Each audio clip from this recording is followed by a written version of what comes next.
প্রশাসনের কোনো দোষ নাই, এরা আমরা লোক, প্রশাসনের দোষ নাই। আমরা এদেরকে না বল ধরি, ঠিক আছে? কিছু লোক আছে এদের কাছে উল্টা পাল্টা কোন, এরাও তো আমরা আখরার মেহমান না।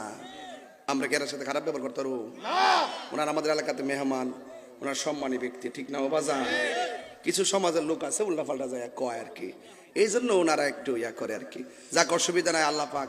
আর আমি তাহির হুজুর প্রশাসন বান্ধব মানুষ, সারা দেশের প্রশাসন জানে, কথা কন ঠিক না? এরপরও মাঝে মাঝে একটু কষ্ট দিলে হয়তো মনে হন যেত না, কারণ এটা আমরা পরিস্থিতির শিকার, কথা কন ঠিক না বেডি? এই কথা কন না বাবা। কোন স্লোগান? স্লোগানের কেউ ডরা নাই? আরে পাগলা, মারহাবা জোরে কর, নারায়ে তাকবীর।